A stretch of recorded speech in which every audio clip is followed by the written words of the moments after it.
es el diagrama de clases prácticamente entero, lo vamos a ver, ¿sí? Y también le voy a enumerar cuáles son los diferentes diagramas que sí o sí vamos a ver este año y para los proyectos particulares que van a tener ustedes y los que podemos llegar a ver dependiendo de si nos da el tiempo o no. Bueno, primero que nada les digo, los que están en amarillo son los que vamos a ver necesariamente y los que están en rojo son los que podemos llegar a ver. Los que no están subrayados son los que no vamos a ver. ¿Por qué? Porque estos son todos los diagramas que se pueden llegar a utilizar en un diseño de software orientado a objetos. En realidad, en la mayoría de las empresas se utilizan 6 tipos de diagramas diferentes, no se utilizan todos, ¿sí? Lo que pasa es que obviamente para las necesidades de cada uno de los proyectos se van a utilizar diferentes formas de diagramación.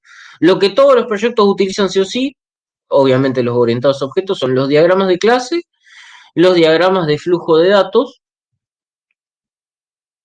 o de flujo de decisión también. El de diseño de experiencia de usuario UX UI y el diagrama de entidad de relación para la base de datos. Después, los que podemos llegar a ver son los diagramas de caso de uso, que esos sí se ven sí o sí, pero nosotros no sé si vamos a verlo. Diagramas de secuencia, esos en algunos lugares lo pueden ver dependiendo del proyecto y en otros no. Diagramas de interacción, diagramas de estado, y nada más. Y el resto no los vamos a ver y es muy difícil también que los puedan llegar a ver más adelante. El diagrama de componentes, diagrama de objetos, no diagrama de clases, diagrama de objetos, ¿sí? Diagramas de estructura compuesta, diagrama de despliegue, diagramas de paquetes, este nunca lo usé en mi vida, diagrama de estructura compuesta tampoco lo usé, diagrama de actividades, diagramas de comunicación, ni sé lo que es eso, y diagramas de tiempo, ¿sí? Estos son todos los que se utilizan o los que se pueden llegar a utilizar en el diseño orientado a objetos. Bien, vamos a ver una diapositiva nuevamente de repaso, pero muy por arriba. En el apunte este de la clase 6, como ven, no tienen mucho, pero sí tienen enumeradas las diapositivas que van a estar dentro del apunte. Bien, esta va a ser una clase más o menos corta, no va a ser muy larga. Bien. ¿Tuvieron clase hoy? No, por internet. Ah, o sea, tuvieron online. Sí, sí, teníamos online con City en programación 2, creo que es. Ah, Y no, sí, sí, sí. Ah, ¿no tuvieron? no le anduvo en internet en todo el día. Oh, qué Jodido. macana. Esto vendría a ser todo repaso Bien. entonces. Pero No, vamos a ver alguna cosa nueva, pero esta partecita es de repaso. La siguiente va a ser nueva, con algunas cosas nuevas. Diseño de software orientado a objetos. Bien. Esta parte de repaso va a ser específicamente en UML porque vamos a ver cosas nuevas de UML a lo último. La naturaleza, el tipo de tamaño y el tamaño del proyecto de software dictan la situación para la aplicación colectiva de UML. Esto es lo que les acabo de decir recién, ¿sí? UML comprende todo el grupo de diagramas de diseño de orientación a objetos que vimos anteriormente, pero depende de la naturaleza, del tamaño y de la situación, vamos a utilizar los diagramas que a nosotros nos convengan. La versatilidad de UML permite que se utilice para capturar requisitos, modelar flujos de procesos, crear diseños de soluciones de software y desarrollar arquitectura. Esta versatilidad de UML, ¿se acuerdan lo que era UML, chicos?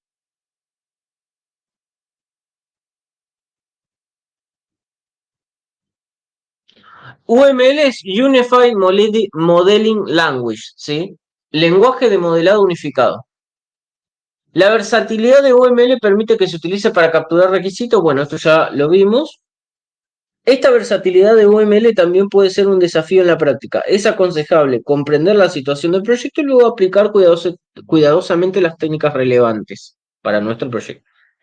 Ahora, ¿cuál es la diversidad de proyectos en la cual nosotros podemos utilizar el lenguaje de modelado unificado? Nuestros proyectos de desarrollo de software donde los sistemas se diseñan desde cero, como es el caso que ustedes van a tener. Los requisitos para las aplicaciones comerciales se pueden moldear utilizando los casos de uso y los diagramas de actividad de UML. Las arquitecturas de solución y el diseño de nuestros proyectos utilizan diagramas de estado de solución, secuencia y clase. Integración de proyectos de aplicaciones y servicios donde los sistemas más nuevos se integran con los sistemas existentes generalmente heredados. Es decir, nosotros podemos agarrar, crear un sistema nuevo y ese sistema nuevo se va a conectar de alguna manera con el que ya existe o lo podemos modificar de alguna manera.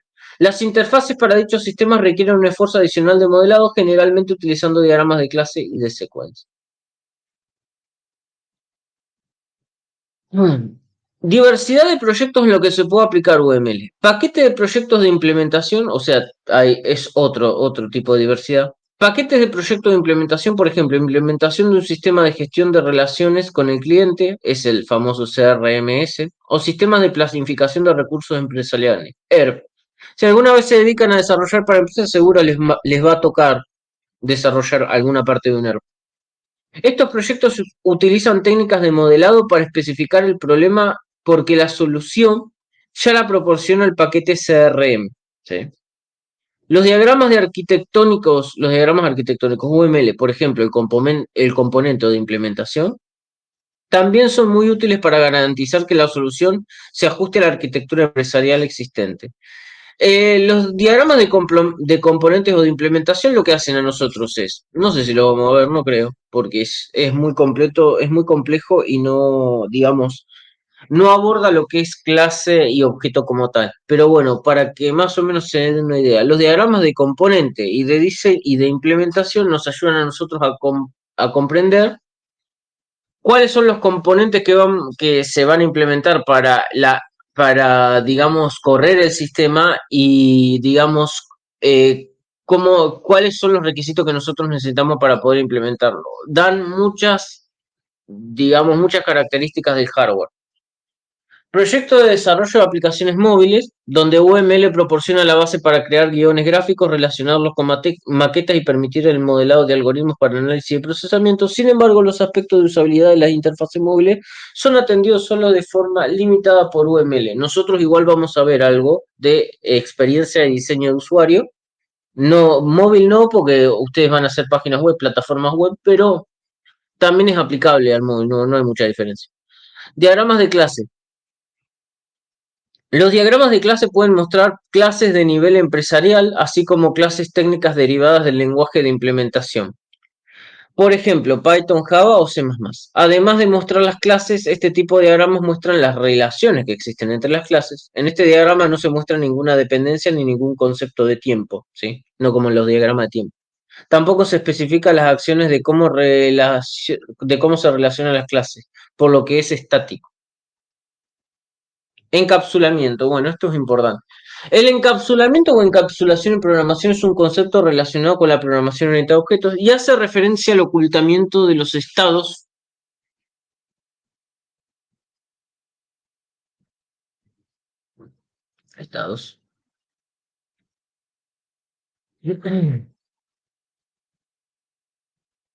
estados internos de una clase al exterior. Dicho de otra manera, encapsular consiste en hacer que los atributos o métodos internos a una clase no se puedan acceder ni modificar desde afuera, sino que tan solo el propio objeto pueda acceder a ellos. Bien. Un poco de esto ya lo habíamos visto y bueno, vamos a ver otra vez lo que vendría a ser la estructura de una clase o del clasificador. Bueno, cuando estamos representando una clase dentro de lo que vendría a ser un diagrama, nosotros no le habíamos dado nombre, pero bueno, este recuadro se llama clasificador, ¿sí? El nombre de la clase va arriba, bueno, los atributos son iguales a las propiedades, eso ya lo habíamos visto, y se compone por la visibilidad, el nombre y el tipo. Acá no sé por qué, pero bueno, yo le puse la visibilidad más, generalmente no va más, va un menos, o un guión, que quiere decir que es privado y es solamente visible para la clase, fuera de ella no. No se puede acceder a menos que utilicemos un método que sería lo recomendable. Métodos son iguales a las operaciones o a las funciones. La visibilidad también va el nombre del método con los parámetros entre paréntesis y el tipo de retorno que da. A veces puede tener el nombre también del retorno. Nombre, dos puntos, tipo de retorno. Hasta ahí todos me siguen, no es lo que venimos viendo hasta ahora. Pero ahora vamos a ver una parte un poco nueva. Sé que por ahí puede llegar a ser repetitivo, pero es necesario porque esto lo van a ver todo el proyecto en Django que van a hacer. Todo, o sea, es todo clase, es todo objeto, es implementar esto todo el tiempo.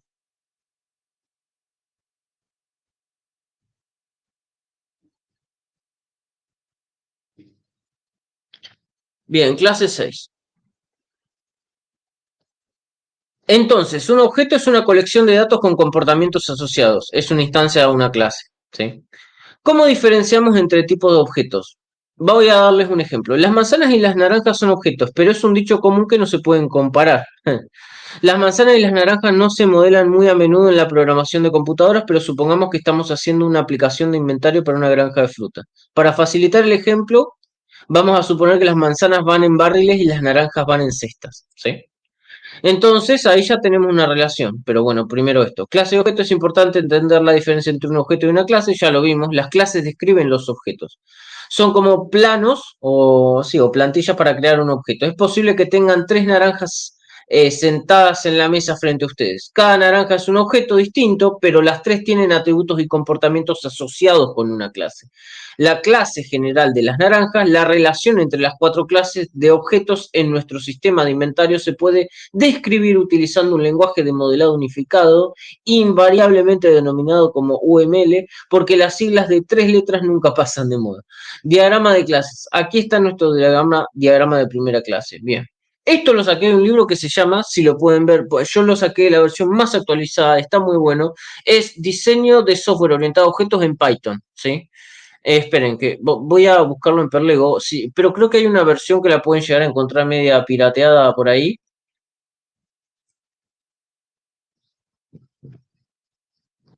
Está muy bueno. No les va a enseñar Django, porque para eso tengo otra documentación, pero por lo menos para que entiendan. Ah, después si quieren ver también, este está muy bueno si quieren aprender análisis de datos. Perdón, acá se ve medio mal porque el monitor que uso para transmitir es muy chico y entonces cuando vos tenés tipo un chat de esta forma, el chat de ayuda que les aparece en las páginas web, me cierra todo. Ahí está. Si quieren aprender análisis de datos, este está muy bueno. Data Analysis with Python. Está una versión más viejita, si la pueden llegar a encontrar, también está buena. Y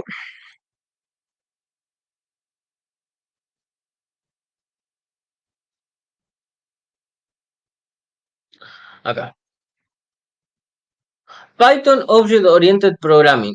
Fíjense si pueden encontrar la versión 2021, si es que no tienen plataforma paga de Perleos, por ahí la pueden encontrar pirateada por ahí, o gratis, o lo que sea. Y si no, seguro que van a encontrar la 2018, ¿sí? O la 2015. Pero la 2015 no se las recomiendo porque ya es un poquitito viejita. Tiene cosas de Python que esta yo ya la había visto hace un tiempo y es media viejita. Y esta nunca la vi, por ejemplo. Pero bueno, capaz que debe ser como, debe ser similar a esta, es de la misma. Es de Pact, es una, digamos, es una empresa que se dedica a publicar, obviamente, libros de, específicamente de áreas técnicas y de programación, por si quieren. Bien.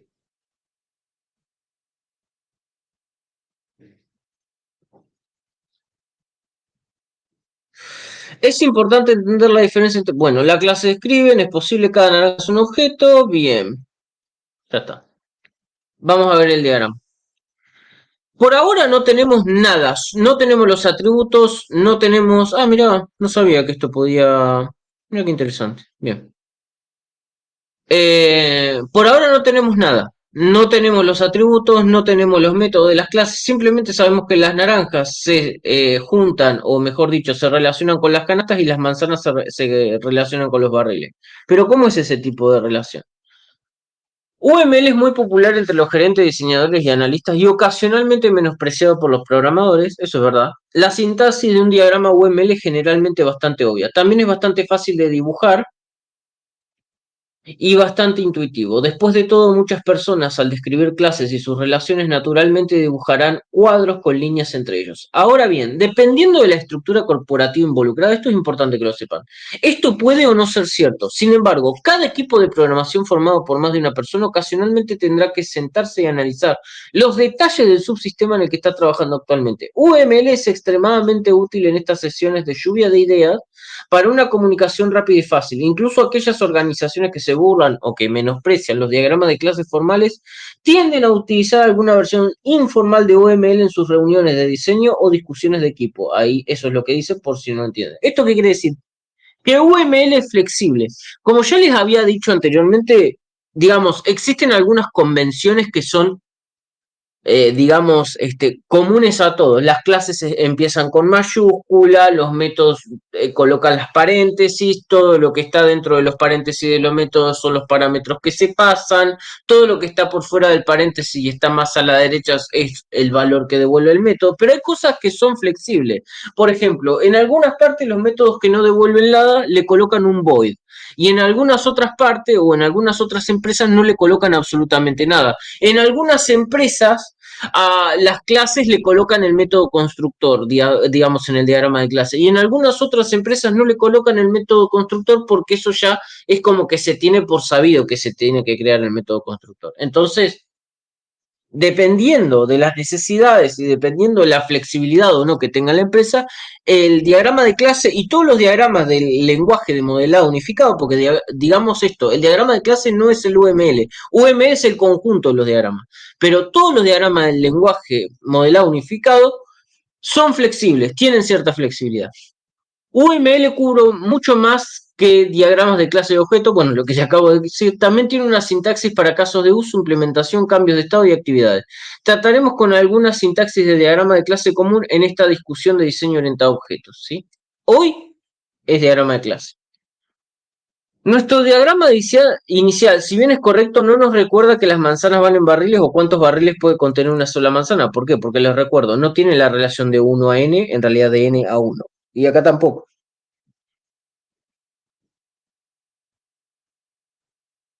También es la sintaxis de un diagrama UML es generalmente bastante obvia. No, esto no. No sé por qué estoy haciendo esto. Bien. Nada más nos dice que las manzanas están asociadas de alguna manera con los barriles. La asociación entre clases suele ser obvia y no necesita mayor explicación, pero tenemos la opción de agregar más aclaraciones según sea necesario. La belleza de UML es que la mayoría de las cosas son opcionales, ¿sí?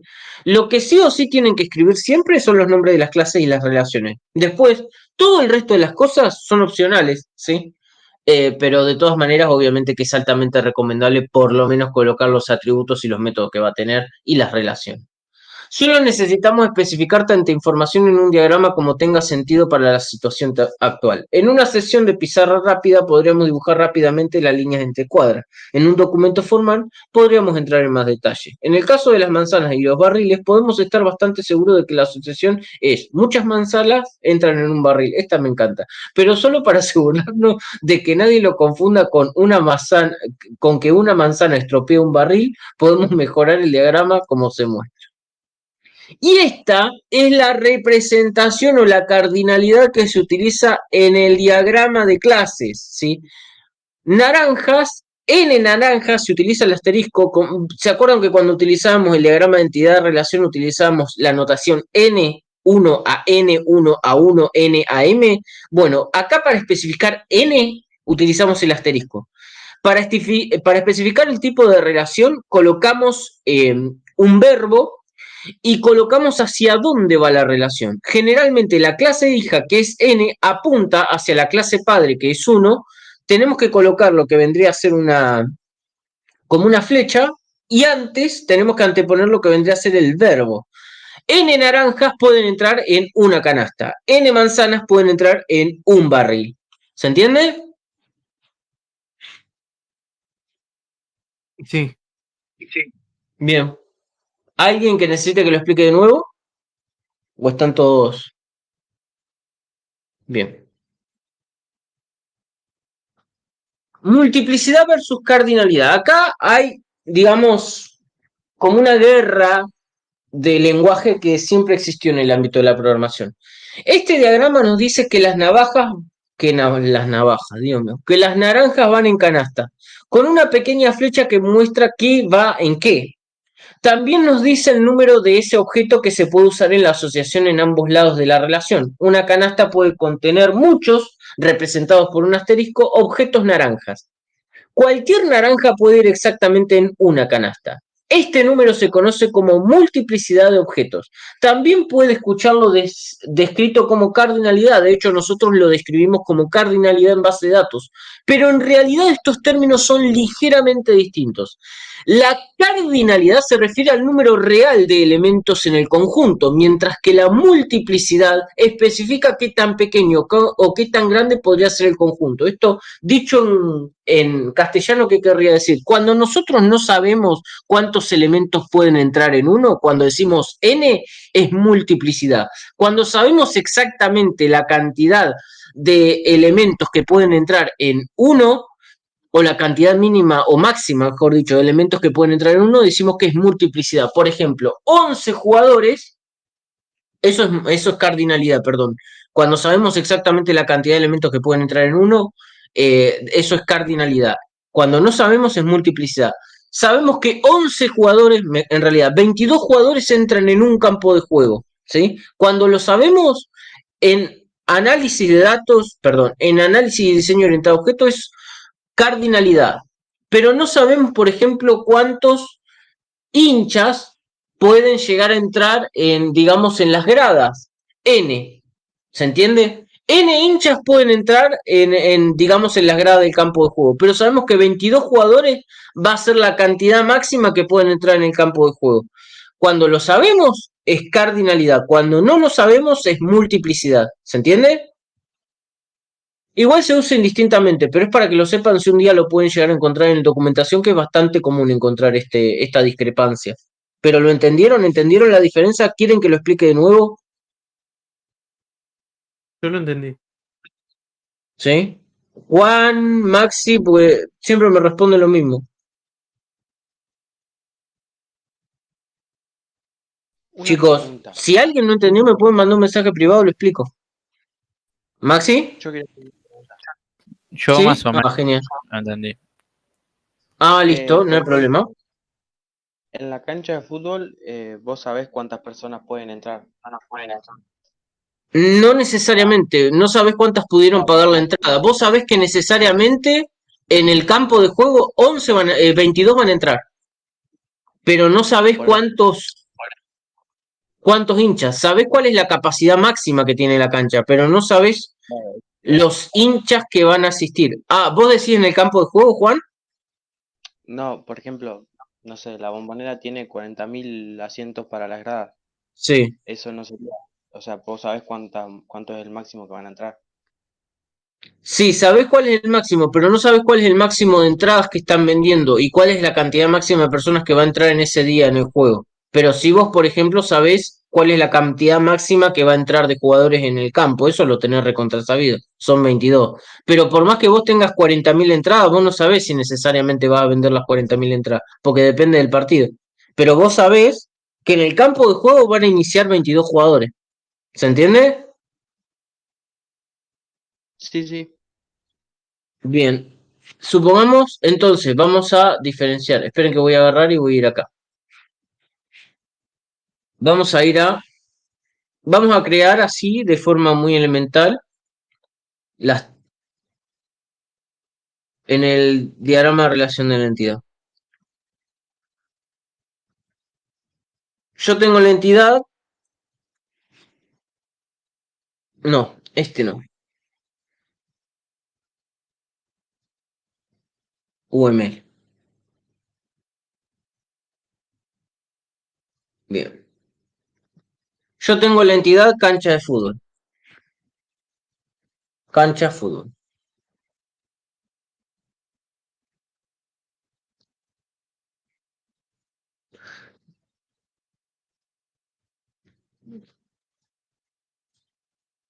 Le voy a colocar un solo atributo, que voy a decir capacidad.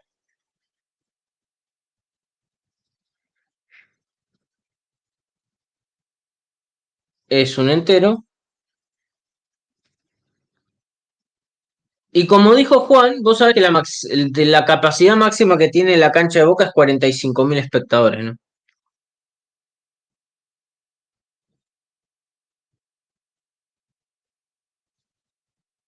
Después vos tenés la entidad persona.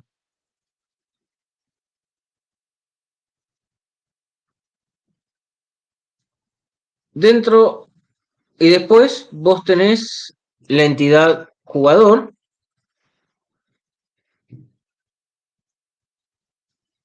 Vamos a meterle solamente un campo. No es necesario que le metamos todos los campos.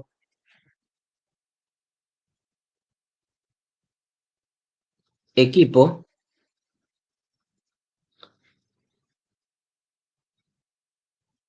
STR. Por ahora lo vamos a tratar como un string. En realidad se puede tratar como un entero también.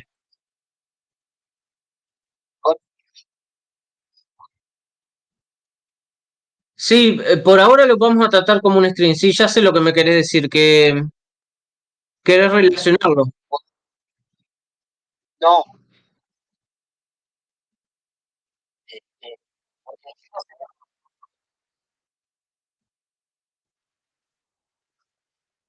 Por eso lo querés relacionar, pero por ahora digamos, por ahora no lo vamos a relacionar. Por ahora vamos a utilizar.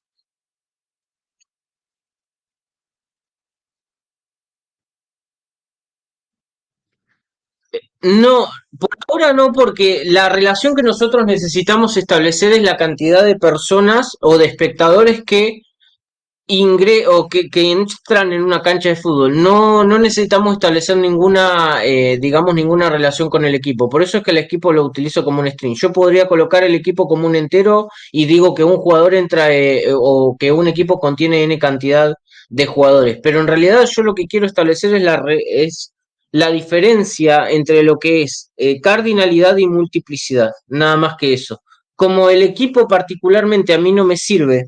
Vamos a hacerlo vamos a establecerlo como lo hace Juan, para así todos lo entienden, capaz que es más fácil. Me diste una idea, Juan, gracias. Vamos a agarrar y vamos a utilizar equipo, ¿sí? Entonces acá equipo lo voy a colocar como entero. Y acá voy a colocar la palabra socio,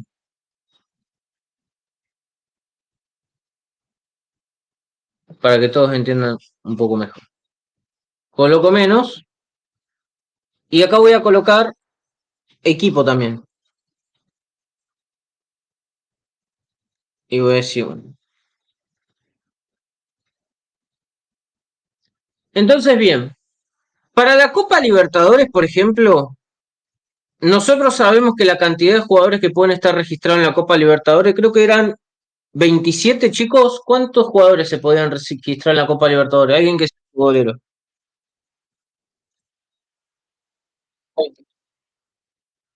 Ah,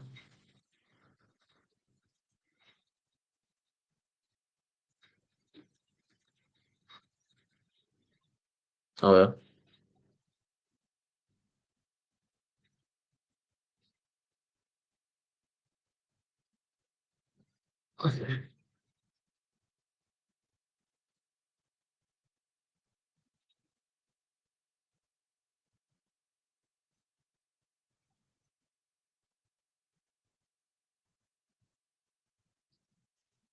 ¿Qué tal? A ver, aguárdenme. ¿Había aparecido arriba?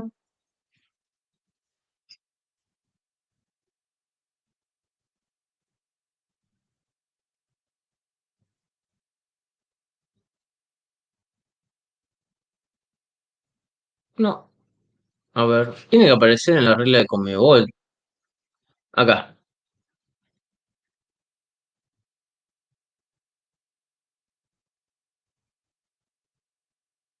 10 jugadores más de qué.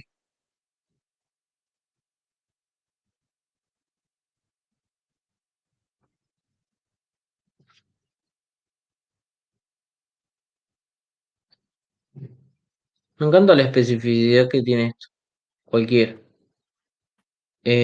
¿Cuántos jugadores van a la Copa América? 28. Bien. Esto era en el 2021. Como vos dijiste, a partir del 2023 son 10 más, entonces son 38.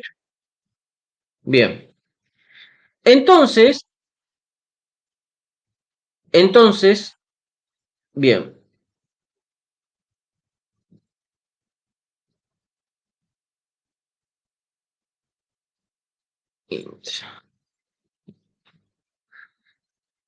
Persona. Una persona tiene una edad, por ejemplo, un nombre, que es un string, y tiene un apellido, ponele.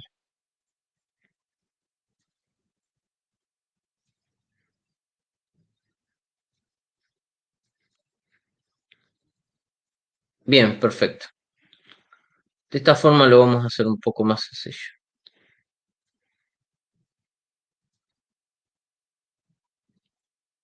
Perfecto. Bien, lo primero que tenemos, la primera relación con la que nosotros trabajamos acá, o mejor dicho, la primera unión que nosotros con la que nosotros trabajamos desde hace 2 clases más o menos, se establece acá. ¿Qué tipo de unión ustedes pueden relacionar que existe entre persona, socio y jugador? A ver si les sale.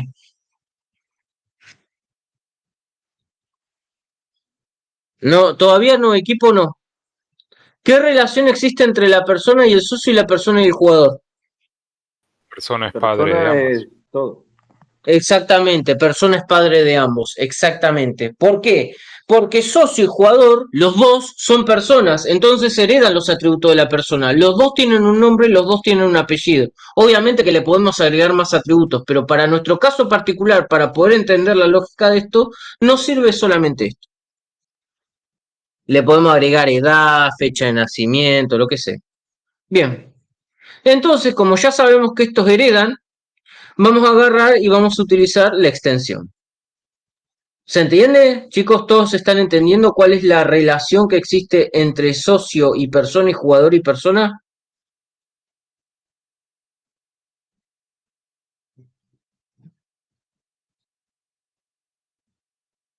Bien. Entonces, socio y jugador, sí, Sí, los dos son personas, por ende el padre es persona y lo que lo divide uno que sea socio y otro que juegue. perfecto, perfecto, bien. Ahora, la relación que existe acá entre socio y jugador y equipo es que, como dijo Juan, 38 jugadores pertenecen a un equipo que está registrado en la Copa Libertadores, por ejemplo, pero no sabemos la cantidad de socios. Pueden ser 3, como pueden ser 10, como pueden ser 1 millón. ¿Sí? Me diste una buena idea, Juan, porque yo los iba a hacer con un estadio. Con un estadio se podría hacer también, pero es más fácil asociarlo de esta manera.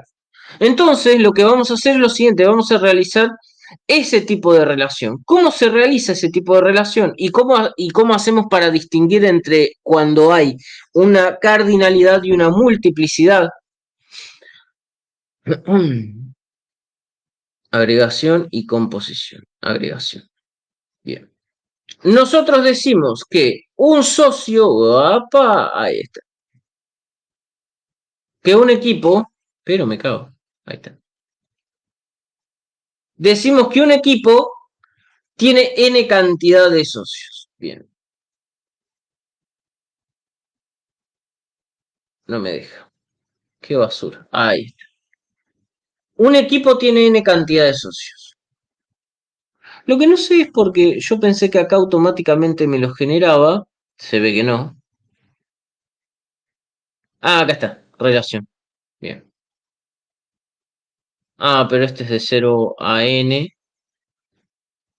Uso, extiende, no.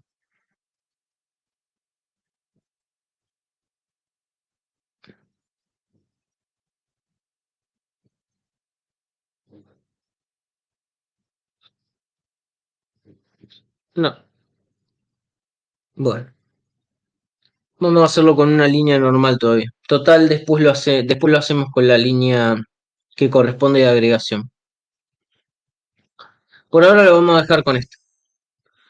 Vamos a colocarle el estilo que generalmente se utiliza para poder ejecutar las líneas es un estilo ortogonal, ¿sí?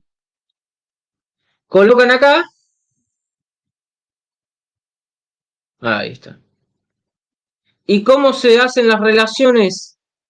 No así, digamos, las herencias, pero las relaciones en líneas generales agarran y extienden desde el título de la clase hacia el título de la otra clase. Y como lo dijimos anteriormente, sabemos que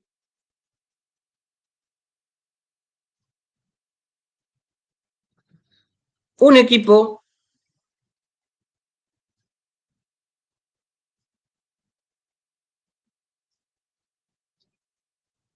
tiene n socios. Pero el n no se escribe con n, se escribe con un asterisco, ¿sí? Voy a agarrar y voy a aumentar el tamaño de este texto porque la verdad que está horrible.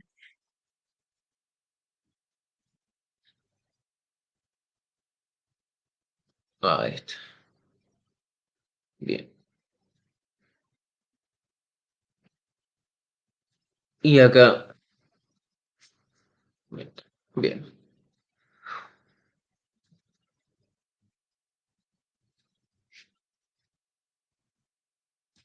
Bien, 16 puntos. Por alguna razón me dio un estilo bordeado.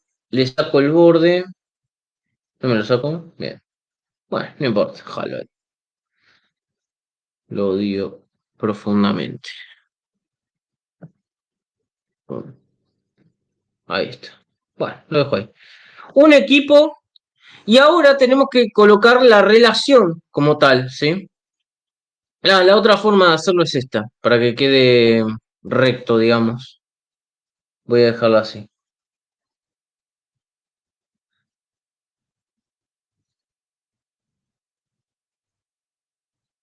Bien.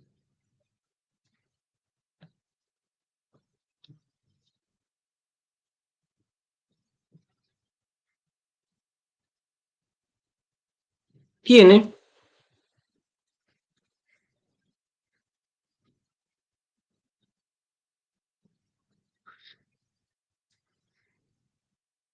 bien.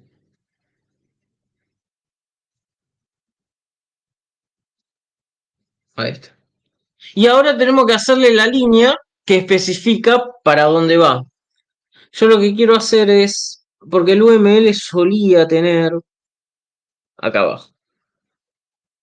Debe tenerlo, pero no lo puedo encontrar. Bueno. Para la notación que estamos utilizando en este preciso momento necesitamos esto. Un triángulo.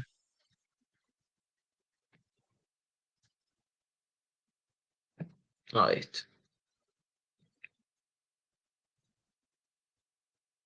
Agranden un poco porque si no es medio difícil a veces poder utilizar, digámoslo. ¿Ven? Fíjense que me tiene una línea. Por el tamaño de la forma no sabe distinguir el editor si es que yo quiero aumentar el tamaño, si quiero tirar una línea o si quiero mover la forma. Qué difícil. A ver ahí. Ahí está. Bien. Y acá en relleno le colocan un relleno negro, ¿sí? El relleno tiene que ser el mismo color, no puede ser una línea vacía. Entonces tenemos que un equipo tiene una n cantidad de socios. Hasta ahí más o menos vamos. Pero también sabemos el número de jugadores que tiene el equipo. Ay, qué tonto, mira, lo hubieses hecho ahí. Bueno, vamos a hacerlo. A ver ahí, acá. Siempre tiene que estar debajo, ¿sí? Las que extienden siempre tienen que estar debajo de la padre. Y acá, no me deja. Vamos a ver si podemos moverlo así. Bien. Ahí está. Un equipo tiene en esos. Bueno, por ahora lo dejo. Vamos a agarrar esto.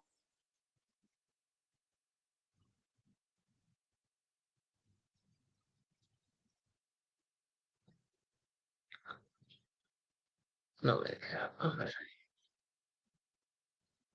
Bien.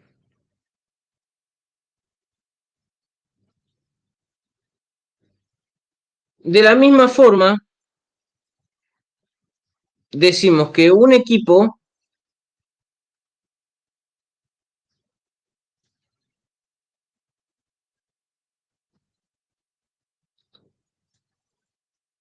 tiene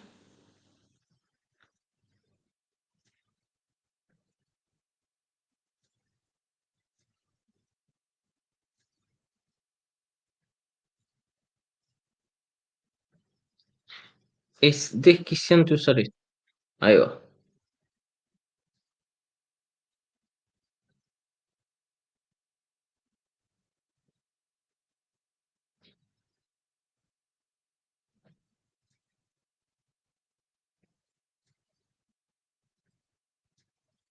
38 jugadores.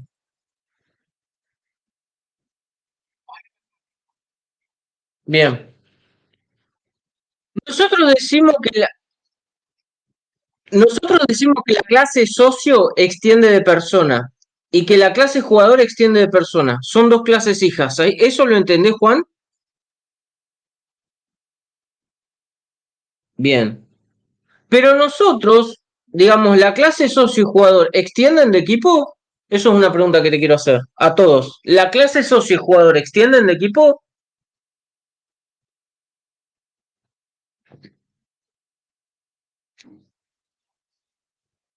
No, exactamente. ¿Por qué no extienden el socio y el jugador del equipo?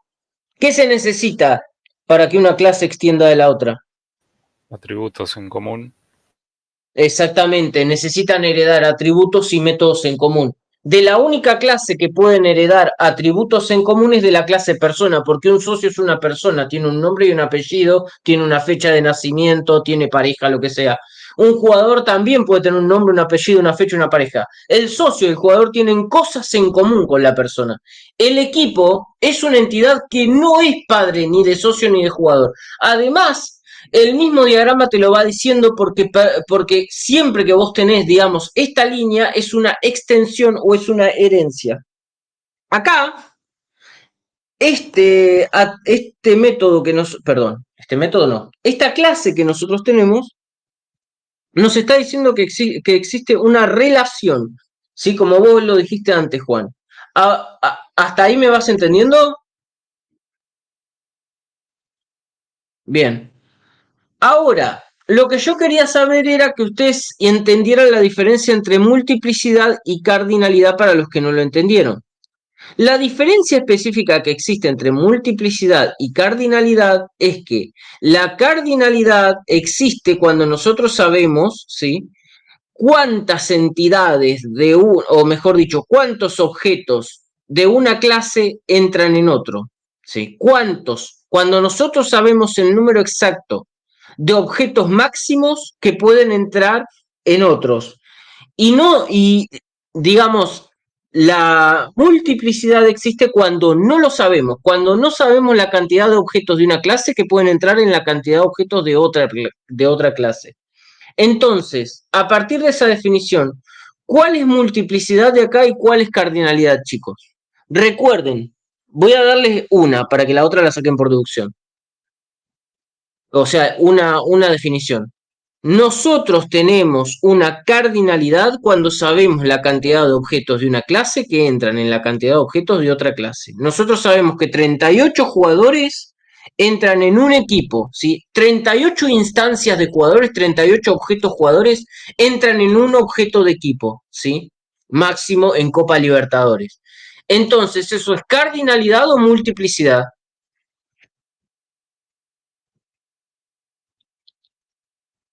Cardinalidad. Exactamente, eso es cardinalidad. ¿Se entiende, chicos? Exactamente,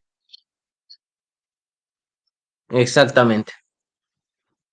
Lo que pasa es que en base de datos, cardinalidad y multiplicidad se usan de forma indistinta. Esta diferencia se utiliza en diseño orientado a objetos. Y es importante que la sepan, no porque nosotros vamos a trabajar de forma tan estricta, sino porque en algunos libros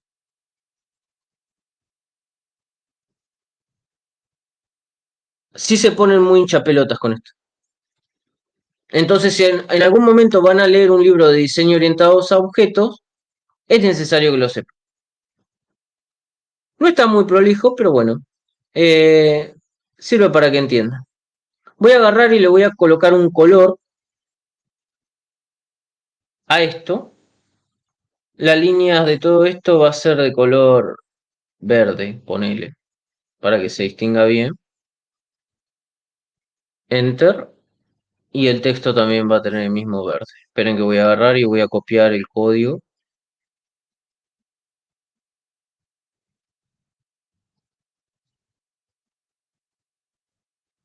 Ahí está.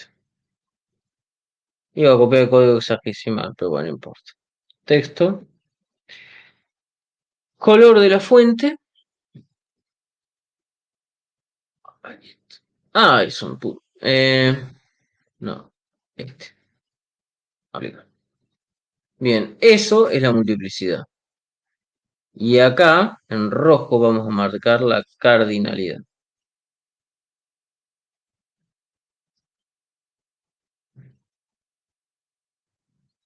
Estilo, línea, rojo, aplicar. Texto, ahí. Bueno, abrir en cualquier lado. Ahí está. Aplicar. Bien, ahí está. Bueno, no se estila mucho cambiarle el color, ¿sí? Pero lo hago para que lo puedan distinguir bien. Voy a agarrar esto. Voy a agrandar esto para que se vea todo. Control A, voy a seleccionar todo. Voy a agarrar y copiar como imagen. Ah, no, esperen. Voy a agarrar y voy a exportarlo.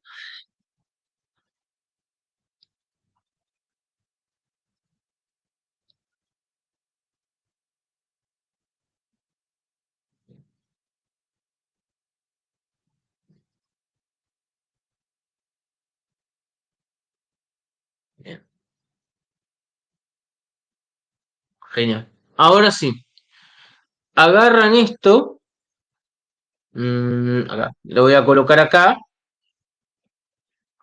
Y en esta parte voy a colocar diferencia entre cardinalidad y multiplicidad.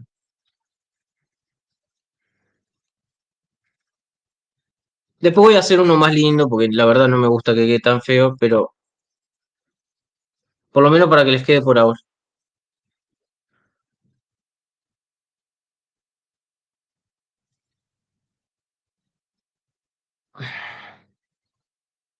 ¿Ustedes usan alguna herramienta de anotación, chicos? ¿O algo para realizar apunte, algo por el estilo? Les recomiendo que usen algo. Eh, Miren, de paso les voy a mostrar algo que hice con inteligencia artificial. Va, yo no lo hice, lo hizo la inteligencia artificial, pero bueno. Alquiler, las cosas que hace uno cuando está al pedo. A ver, ¿dónde carajo lo dejé? Acá, este. Abre.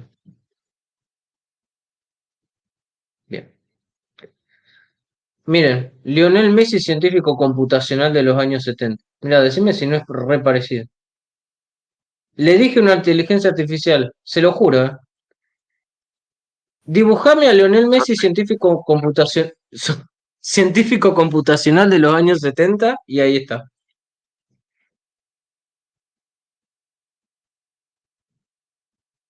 Ahí está. ¿Usaste Mid Bien. Journey o cuál? No, ¿Cuál utilicé el de Canva, ¿vos sabés? Ah, Canva tiene Porque uno. sí, Canva tiene uno. No funciona muy bien, pero bueno, con los usuarios activos que tiene, digamos, es como que vos a medida que le vas agarrando y le vas metiendo datos o le vas metiendo el prompt para, o los, digamos, los comandos para que pueda distinguir correctamente para poder realizar las imágenes, lo va haciendo. Es solamente para los usuarios pagos. Yo también quería utilizar Midjourney o alguno de esos, pero digamos, la opción de pago que tienen es media cara. Canva te ofrece, digamos, el diseño de diapositiva, el diseño de inteligencia artificial. Podés agarrar y resumir algunas cosas que vos escribiste o mejorar la redacción, todo con inteligencia artificial también, todo. También tenés el dashboard, digamos, para poder realizar diseño de, digamos, de lo que vendría a ser mapas conceptuales, todo. Eso sí, el diseño de mapas conceptuales no es tan completo como el de Draw.io, pero digamos, por todo lo que te ofrece por $8 por mes. O sea, es nada, literal. Claro. Bien, sigamos.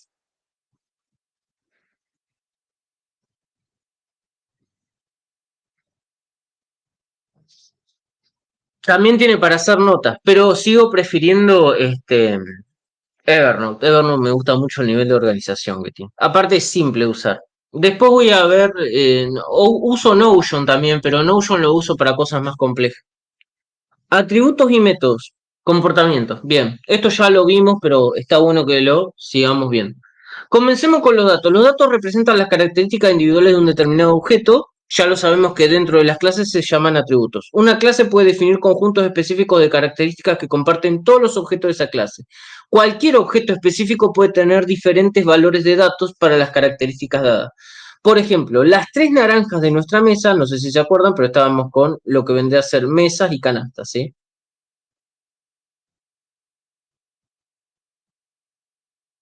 Por ejemplo, las 3 naranjas de nuestra mesa, si no nos hemos comido ninguna, podría empezar cada una una cantidad diferente. La clase naranja podría tener un atributo peso para representar ese dato. Todas las instancias de la clase naranja tienen un atributo peso, pero cada naranja tiene un valor diferente para este atributo. Como ya lo sabemos, como son instancias de una misma clase, tienen características similares, comparten características similares, pero los valores que le dan a esas características son diferentes. Sin embargo, los atributos no tienen necesariamente que ser únicos. 2 naranjas cualesquiera pueden pesar la misma cantidad, ¿sí? O también, como ejemplo más realista, ahí está, 2 objetos que representan a diferentes clientes podrían tener el mismo valor por un atributo nombre, por ejemplo. Incluso por un atributo nombre y apellido. Me mandaron un mensaje. Voy a ver. Aguarden un segundo, capaz que es importante. A ver si alguien tiene alguna duda. No, vale. Bien.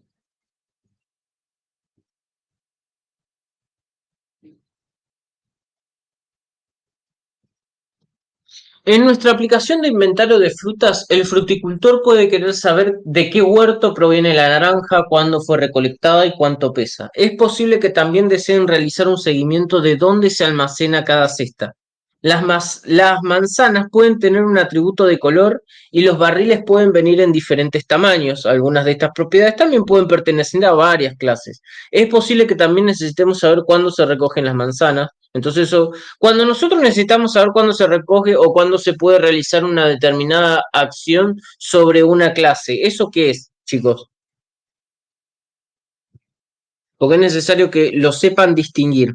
Nosotros estamos realizando una acción sobre una clase. Una clase realiza una acción sobre otra clase. ¿Qué es lo que está haciendo? Cuando realizamos una acción o cuando una clase realiza una acción. No.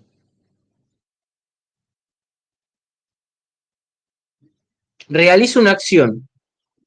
No le pasa métodos y atributos. Realiza una acción sobre otra clase, es decir, acciona sobre otra clase.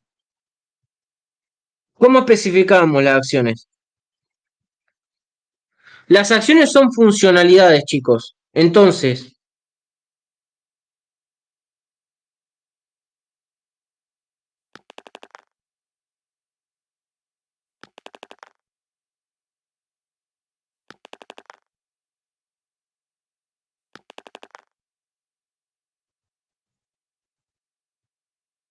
¿se conectó ya? ¿Me están escuchando?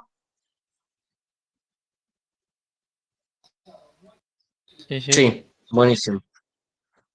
Cuando ustedes, por ejemplo, ustedes van a realizar las entrevistas, esto es información importante para las entrevistas. Cuando ustedes están realizando la entrevista, ustedes le van a preguntar, ¿sí?, a uno de los entrevistados o a varios, ¿vos qué haces en el hotel o vos qué haces en la empresa? Y él te dice, mira, yo respondo emails, yo me encargo de poder realizar lo que vendría a ser la caja, yo me encargo de realizar también lo que vendría a ser las ventas por las redes sociales. Hace esas 3 funciones. Esas funciones son métodos. ¿Y cuál es tu rol? ¿Cómo es tu nombre particular? No, yo soy encargado de administración. Bien, perfecto. Entonces vos ya sabés que en esa empresa la clase administrativo tiene 3 funciones. Finalizar caja tiene la función o tiene el método también, de realizar lo que vendrían a ser las publicaciones en redes sociales. Supongamos que estamos haciendo un CMS o estamos haciendo un CMR o un ERP. Y también tiene la función, no me acuerdo que había dicho otra, pero bueno, supongamos otra función de registrar al resto de los empleados cuando vienen. Tiene esas 3 funciones. Entonces vos en el sistema tenés que especificar que la persona que va a tener acceso a esas funciones solamente va a tener acceso si el usuario tiene el login de administrativo. Otro usuario no, por ahí el gerente, sí, porque el gerente va a ser el que tenga poder generar, pero si viene, por ejemplo, uno que es solamente recepcionista, el recepcionista no va a poder registrar, por ejemplo, a las personas que este, al resto de los empleados que vino.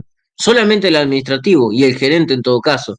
¿Se entiende? Por eso es que es importante que ustedes sepan distinguir cuáles son las funciones que realiza cada uno de los entes dentro de lo que vendría a ser el sistema, porque probablemente esas funciones después ustedes las tengan que traducir a código, primero a UML, primero a clase en realidad, y después las van a tener que traducir a código. Necesitan decirle qué es lo que hace o preguntarle qué es lo que hace esa persona, porque eso es un método probablemente. ¿Se entiende, chicos? Cuando ustedes le dicen, las manzanas pueden, bueno, algunas de estas propiedades también pueden pertenecer a varias clases, no, proviene, cuándo fue recolectada, cuándo pesa. Es posible que también deseen realizar un seguimiento de dónde se almacena cada cesta. Las manzanas pueden tener un atributo de color. No, esto sería con los atributos. Pero, por ejemplo, cuando dice, desean realizar un seguimiento de dónde se almacena cada cesta, ¿sí? El procedimiento de almacenar o digamos lo que vendría a ser el método de almacenar es probable que sea, digamos, ejercido desde la clase fruticultor o no sé, la persona que esté ahí, hacia la clase, digamos, naranja. ¿Se entiende? Existe una clase específica que se encarga de realizar la función de recolección, ¿sí? Después, bueno, no sé cómo será la función de recolección. No, no tengo ni idea. Pero es una acción que realiza una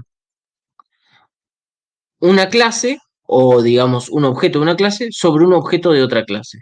¿Se entiende? Todas las funciones que ustedes registren sobre lo que hace un ente o una persona dentro de una organización probablemente termine siendo un método. Quizá después ustedes lo terminen descartando porque ese método no es relevante particularmente para el sistema que van a desarrollar, pero muchos sí. Entonces, cuando ustedes le hagan la entrevista o cuando ustedes le hagan la entrevista a la persona o al grupo de personas, es importante que anoten todo lo que hace, ¿sí? Después ustedes verán cuando desarrollen qué es relevante para el sistema y qué no, pero al principio anoten todo lo que hace y después sepan que eso probablemente lo tenga que traducir a un método. Atributos. Dependiendo de cuán detallado sea nuestro diseño, también podemos especificar el tipo para cada atributo. Esto ya lo hemos hecho. Los tipos de atributos suelen ser primitivos, ya que son estándar para la mayoría de los lenguajes de programación, como números enteros, número de comas flotantes. ¿Se acuerdan lo que eran los atributos primitivos? Los enteros, comas flotantes, cadena, bytes o booleano. A ver, pregunta importante. ¿Una lista y una tupla son primitivos en Python? No. Sí. Las listas y tuplas son primitivos en Python.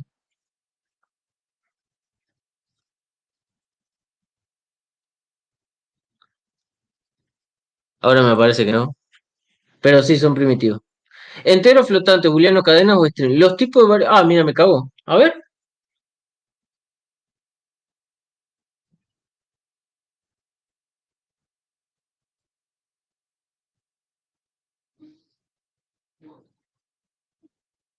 Me cago en vos, Platzi. A ver.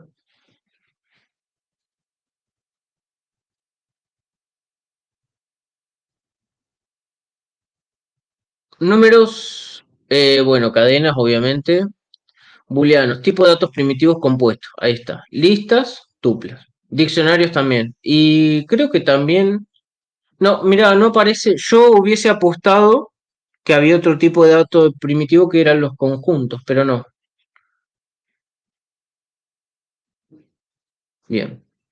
Ahora, ¿por qué, digamos, igual lo que dijo Manuel no está del todo mal? Porque en realidad las listas, ¿sí? Y las tuplas que representan vectores y son datos compuestos, como acá lo especifica bien aprende con alf.es, eh, en otros lenguajes de programación no son datos primitivos, son datos que primeramente tiene que establecer el usuario o que, digamos, se tienen que llamar a otras librerías para poder crearlos. Y bueno, nosotros sabemos que en Python, digamos, una aproximación a lo que vendría a ser un vector puede llegar a ser una lista. Aunque igual Pandas tiene su propia implementación real de lo que es un vector o de lo que es un arreglo. Pero igual, bueno, La lista es un dato primitivo y la tupla es un dato primitivo. Ahora, específicamente en Python, ¿a qué se lo considera un dato primitivo? Python considera dato primitivo a todo aquel dato que nosotros no necesitamos llamar a una librería para poder utilizarlo. Como nosotros no necesitamos llamar a una librería de código, ni para establecer una lista, ni para establecer una tupla, ni para establecer un diccionario. Y me parece raro que no aparezcan acá los conjuntos, pero tampoco necesitamos una librería para poder utilizar un conjunto. Entonces esos se establecen como datos primitivos. Vamos a ver si los conjuntos, nosotros no los vimos, pero hay un tipo de dato que se llama conjuntos en Python. ¿Son primitivos? Mucha gente no los ve igual porque la verdad que son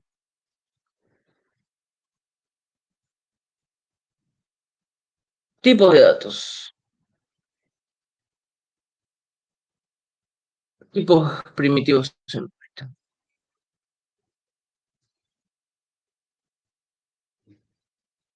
Enteros flotantes booleanos o cadenas de string. Bien, acá me dice que solamente hay 4, fíjate.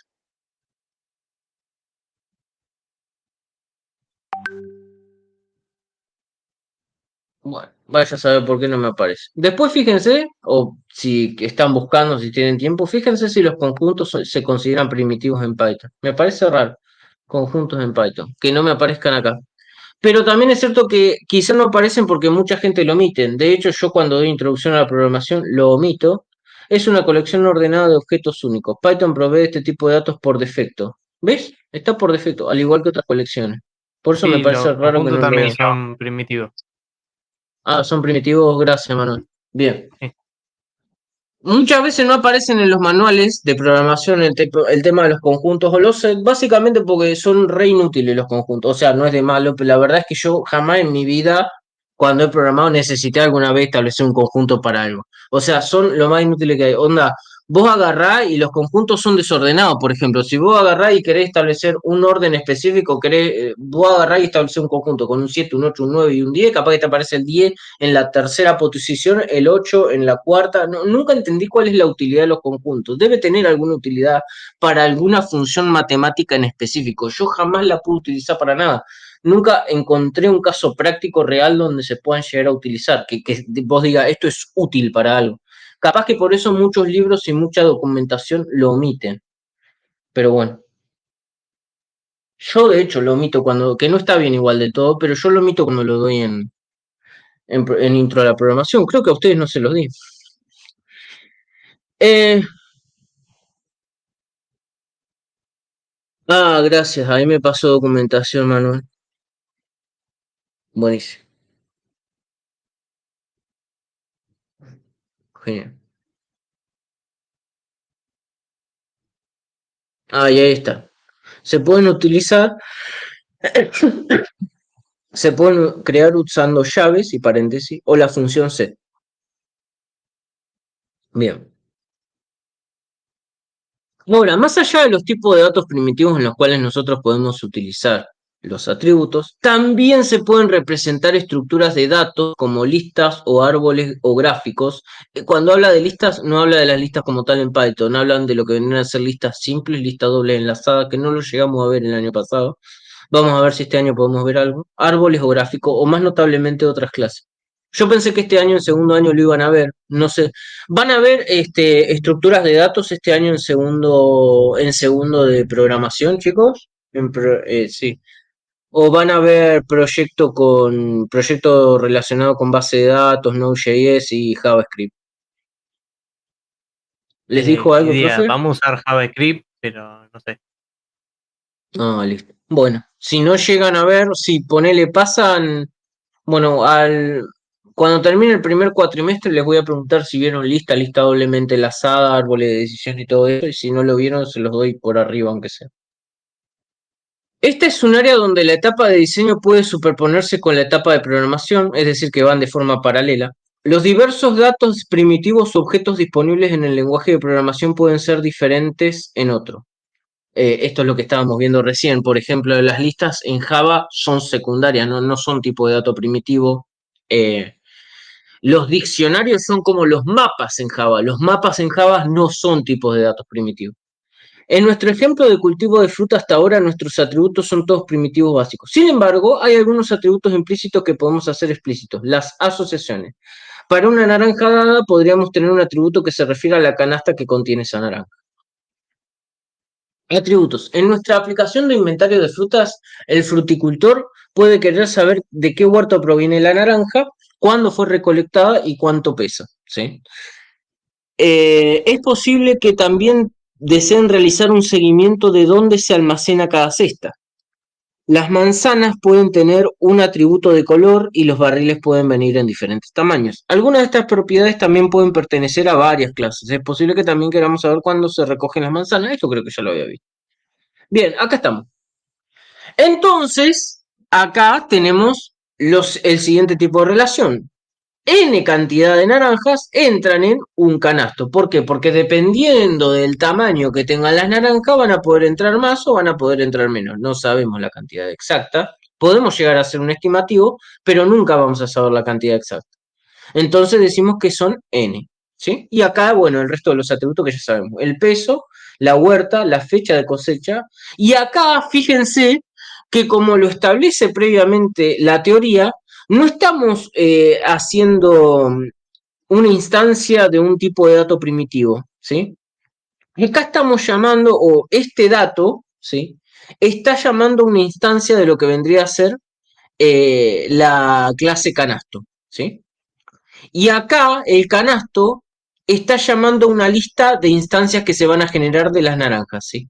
¿Se acuerdan que nosotros cuando realizamos la herencia, para poder agarrar y ejecutar todas las instancias que habíamos hecho de autos, me parece, las encerrábamos en una lista todas las instancias y en un loop las íbamos recorriendo? Bueno, acá el canasto lo que está haciendo es, previamente nosotros obviamente en lo que vendría a ser el algoritmo principal, encerramos todas las instancias de las canastas, las guardamos en una lista y entonces cada una de las instancias de las canastas se guardan en esa lista y entran en lo que vendría a ser el canasto. ¿Se entiende? Esta variable apunta a la lista de instancias de naranjas. Esta variable apunta a una instancia de canasto. No, igual, en realidad apunta a lo que vendría a ser, no, sí, a una instancia de canasto. ¿Se entiende? Para poder saber qué canasto va. Y esta para saber cuántas son las naranjas que entran. ¿Quieren que lo explique de nuevo? Ah, acá aclaración, no le puse los métodos constructores. ¿Necesitan que lo explique de nuevo?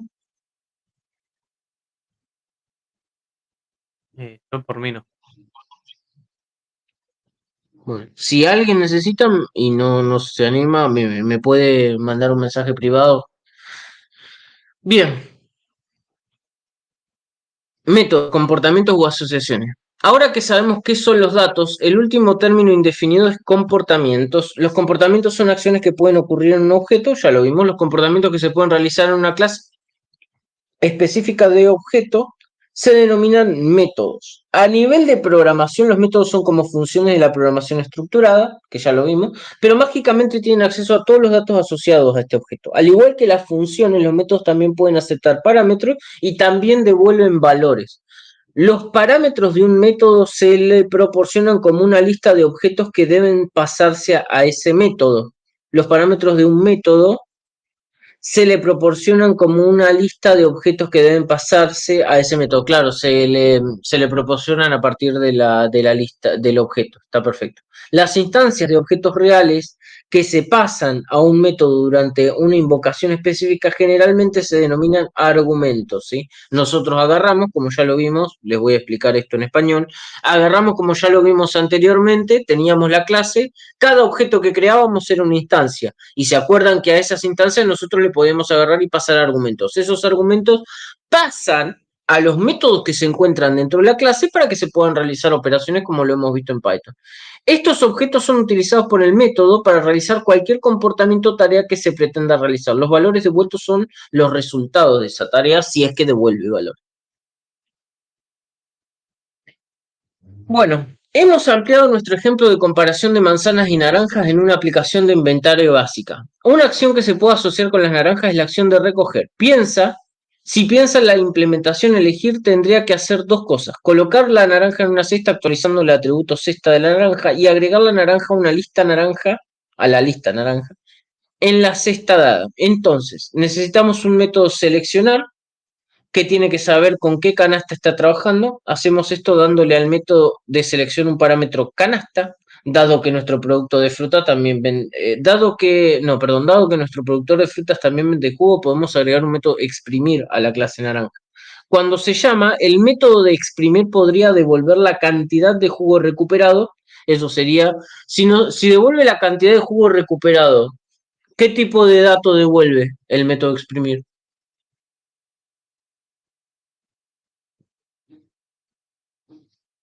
Entero. O float. Exacto. Sí, exactamente. Al mismo tiempo que elimina la naranja de la canasta en la que estaba, porque obviamente que si la exprimo, después la tengo que sacar de donde estaba, pues ya no pertenece como objeto, se eliminó, se convirtió en jugo. Métodos, comportamientos o acciones. Bueno, acá ya tenemos los métodos. Lo que sí falta el método constructor, vuelvo a repetirlo. Tenemos lo que vendrían a ser los atributos que teníamos antes. Tenemos el método seleccionar. Selecciona de dónde? De una instancia de los canastos que se hayan creado. Exprime y obviamente saca la cantidad de litro de jugo. Ahí me olvidé de colocarle el tipo de dato que podría llegar a ser litro de jugo, que como dijo Nacho, creo que Nacho, ¿no? Pueden ser flotantes o pueden ser enteros. El canasto se le puede vender al cliente. ¿Cómo sabemos al cliente que le tenemos que vender? Tenemos que pasar la instancia del cliente, ¿sí? Supongamos que estamos trabajando y bueno, obviamente vamos a tener una clase cliente y esa clase cliente es lo que nosotros vamos a utilizar para poder venderlo. Y esta función es desechar para poder desechar una naranja del canasto. Bueno, esto es importante. Creo que esta es una buena forma que utiliza, digamos, el escritor para poder entender por qué es necesario ocultar detalles y crear una interfaz pública o utilizar lo que sería la encapsulación o el encapsulamiento. Está muy aplicado a un concepto muy elemental que tenemos todos los días. El propósito clave de modelar un objeto en el diseño orientado a objetos es determinar cuál será la interfaz pública de ese objeto. La interfaz es la colección de atributos y métodos a los que otros objetos pueden acceder para interactuar con ese objeto. Solamente modelar un objeto en el diseño orientado a objetos, la colección de atributos y métodos que se especifican que otros objetos, a los que otros objetos pueden acceder. Nunca van a ser, o la mayoría de las veces no van a ser todos.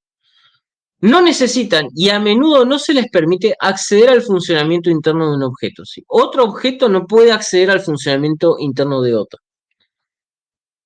Un ejemplo común del mundo real es la televisión. Nuestra interfaz con la televisión es el control remoto. Cada botón del control remoto representa un método que se puede llamar en el objeto televisión. ¿Sí? Cuando nosotros como objeto que llama accedemos a estos métodos, no sabemos ni nos importa si la televisión está recibiendo su señal de una conexión de cable, de una antena parabólica o un dispositivo habilitado para internet. No nos importa qué señales eléctricas se envía para ajustar el volumen o si el sonido está destinado a parlantes o auriculares. Nosotros lo único que sabemos es que utilizamos el control remoto y dependiendo de la tecla que utilicemos, se ejecuta una función. No sabemos internamente cuál es el algoritmo electrónico que utiliza o la línea de comando que utiliza el televisor para funcionar. ¿Sí? Esa interfaz pública que es el control, es la que nos sirve a nosotros para manipular el televisor, sin que nosotros sepamos absolutamente ningún detalle técnico. Este proceso de ocultar la implementación de un objeto se denomina adecuadamente ocultación de la información. A veces también se le conoce como encapsulación. Bueno, ahora vamos a entrar en otro debate técnico. Pero la encapsulación en realidad es un término más amplio. Los datos encapsulados no están necesariamente ocultos. La encapsulación es literalmente crear una cápsula. Piensa en crear una cápsula del tiempo. Supongamos que tenemos, no sé, una cápsula de plástico. Si coloco un montón de información en una cápsula del tiempo, la bloquea y la entierra, se encapsula la información y además se oculta, ¿sí? ¿Por qué?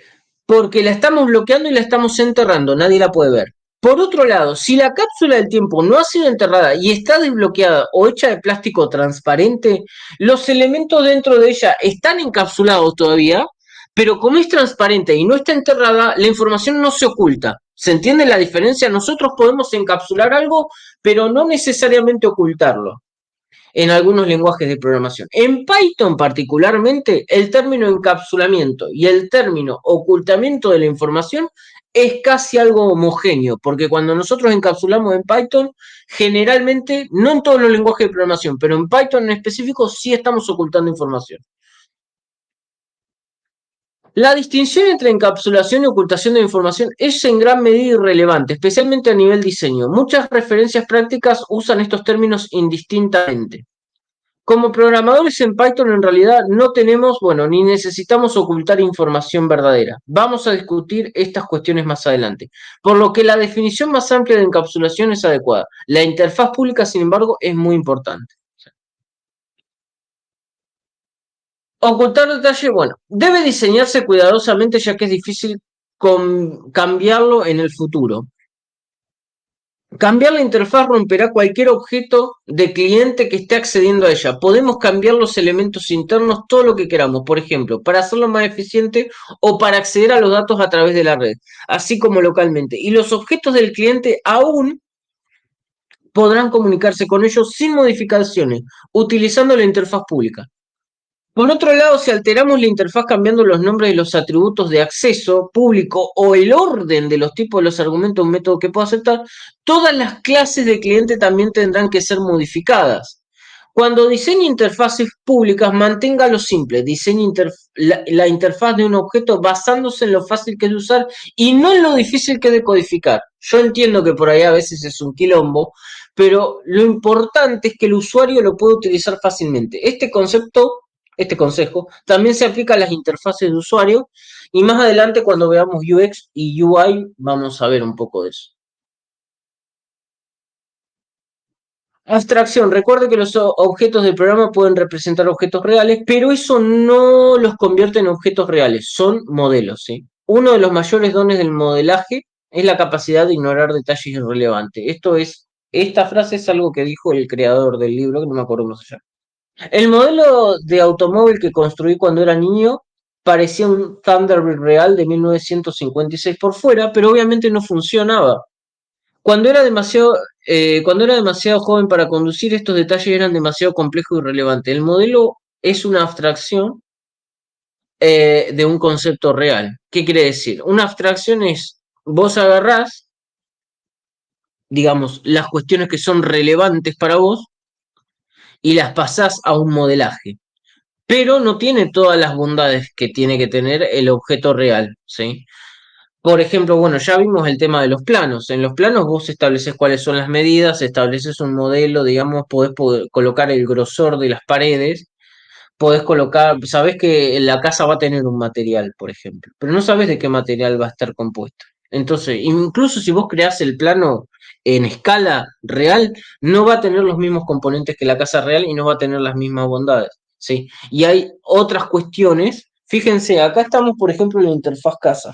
Nosotros somos los usuarios de una interfaz de la casa, ¿sí? Nosotros, por ejemplo, dentro de la interfaz de la casa tenemos otras clases, que puede ser la grifería. Nosotros utilizamos la grifería, pero no sabemos el comportamiento. Yo particularmente, capaz que alguno de ustedes se ha dedicado, digamos, a lo que vendría a ser grifería, a lo que a gasista y todo eso.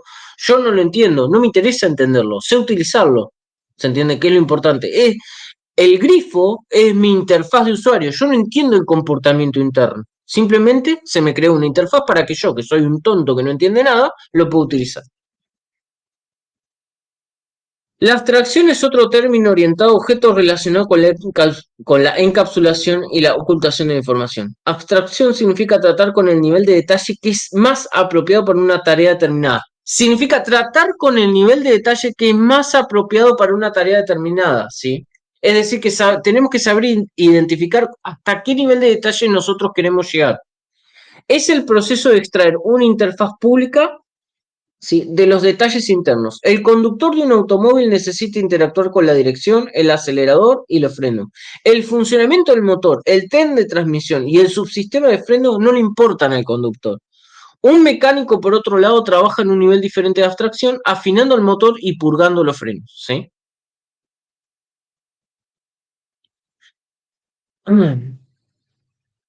Bien. Esto es importante para cuando sepa. Ahora tenemos varios términos nuevos que se refieren a conceptos similares. Resumamos toda esta jerga en un par de oraciones. La abstracción es el proceso de encapsular información con interfaces públicas y privadas separadas. Las interfaces privadas pueden estar sujetas a la ocultación de información. La lección importante que se debe extraer de todas las definiciones es hacer que nuestros modelos sean comprensibles para otros objetos que tienen que interactuar con ellos. Esto significa prestar mucha atención a los pequeños detalles. Asegúrense de que los métodos y las propiedades tengan nombres sensatos. Ahora, ¿cómo establecemos buenas técnicas para nombrar atributos y métodos? Al analizar un sistema, los objetos suelen representar sustantivos, es en el problema original. Igual que cuando establecíamos lo que eran, digamos, el diagrama entidad-relación, las entidades, ¿cómo se representaban, chicos? ¿Con qué tipo de palabra?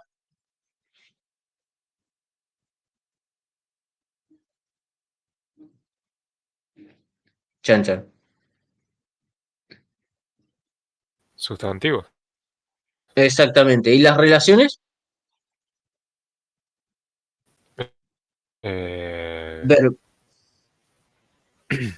Claro, verbos.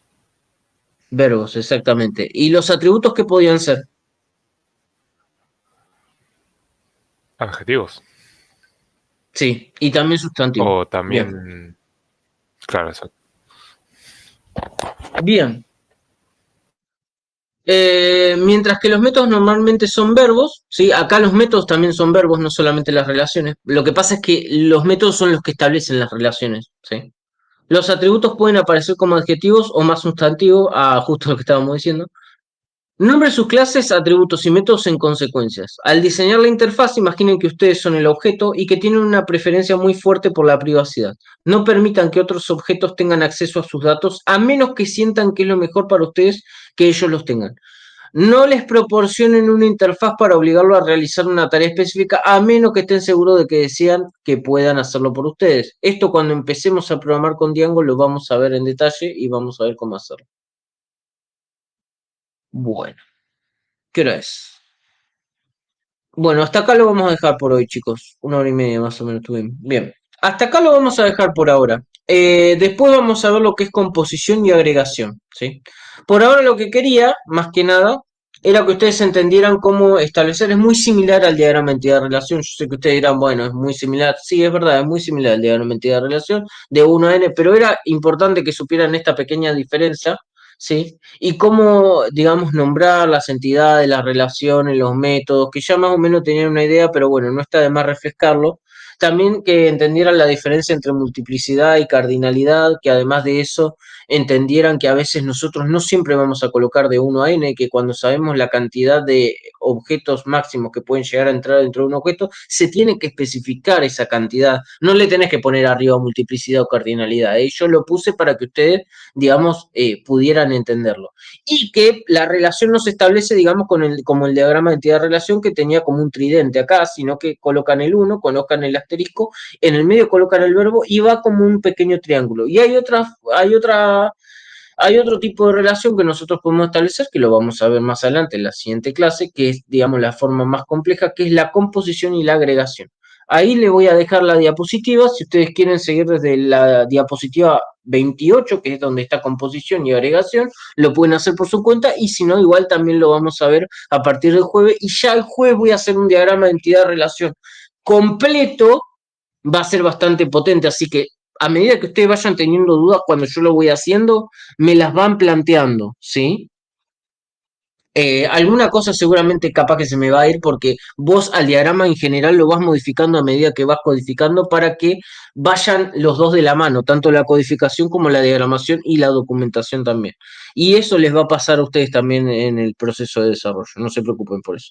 Pero por ahora los dejamos acá, no lo quiero tampoco volver loco porque la verdad que 1 hora y media de teoría y también y de tan poca práctica a veces se vuelve un poco pesado, pero este libro tiene una muy buena forma para mí de entender, digamos, con objetos o con elementos de la vida real, cuál es la diferencia entre los conceptos que nosotros estamos viendo con orientación a objetos. Bueno, por ahora ya les digo, lo dejamos acá y nos vemos el jueves, chicos, ¿sí? Que tengan una buena semana. No sé si mañana tendrán clase o no, pero bueno, conmigo van a tener. no tenían planeado seguir hasta el jueves, nosotros clase vamos a tener, ¿sí? Así que bueno, no se preocupen por eso. Nos vemos el jueves, chicos, que tengan una buena semana. O lo que Adiós. estos días. Nos vemos. Nos vemos.